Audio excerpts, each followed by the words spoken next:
உங்க வீடை safe and செக்யூரா வச்சுக்கிறதுக்கு இந்த 6 டிப்ஸை கண்டிப்பா ஃபாலோ பண்ணுங்க. உங்களுடைய காம்பவுண்ட் வால் ஆர் பவுண்டரி வாலை 9 இன்ச் பிரிக் ஒர்க்ல கட்டுங்க. ஆர்சிசி ரீடைனிங் வாலாவும் கன்ஸ்ட்ரக்ட் பண்ணா இன்னும் சேஃபா இருக்கும். அதனுடைய காம்பவுண்ட் வாலோட ஹைட்டை மினிமம் 10 to 11 ஃபீட் இருக்கிற மாதிரி பார்த்துக்கோங்க. அதனுடைய டாப்ல கிரில் ஸ்பைக்ஸ் கொடுத்தீங்கன்னா இன்னும் கொஞ்சம் சேஃபா இருக்கும். உங்களோட விண்டோஸ் அப்புறம் பால்கனிஸ் டோர்ஸ் அந்த மாதிரி இருக்கிற எல்லா இடத்துலயுமே சேஃப்டி கிரில்ல ப்ரொவைட் பண்ணிக்கோங்க.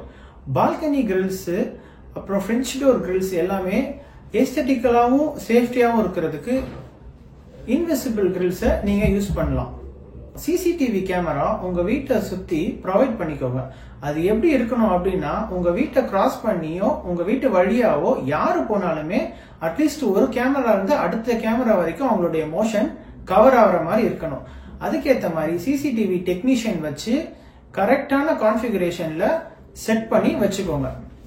கூகுள் ஹோம் அண்ட் அலெக்சா மாதிரி ஏஐ அசிஸ்டன்ட் கனெக்ட் பண்ணி வாய்ஸ் கண்ட்ரோல் மூலமா எமர்ஜென்சி கான்டாக்டை கால் பண்ற மாதிரி செட்டப் பண்ணிக்கோங்க. பயோமெட்ரிக் லாக்கை யூஸ் பண்ணிக்கோங்க. அதுல ஃபிங்கர் பிரிண்டும் பாஸ்வேர்டும் வர மாதிரி செட் பண்ணி வச்சுக்கோங்க. அன்னோன் பீப்புள் யாராவது வராங்க அப்படின்னு தெரிஞ்சதுன்னா வீடியோ டோர் போன் மூலமா அவங்கள பார்த்துட்டு அவங்க தேவையான பீப்புள்னா மட்டும் அவங்கள அலோவ் பண்ணுங்க. அப்படி இல்லைன்னா அவங்கள நெக்லெக்ட் பண்ணிருங்க. உங்க வீட்டுக்கு 24/7 செக்யூரிட்டி அசிஸ்டன்ஸ் இருக்கிற மாதிரி செட் பண்ணுங்க. Day shift and even night shift அவங்கள ப்ராப்பரா ட்ரெயின் பண்ணி அவங்க கிட்ட எமர்ஜென்சி கான்டாக்ட் நம்பர்ஸ்லாம் கொடுத்து வச்சுக்கோங்க.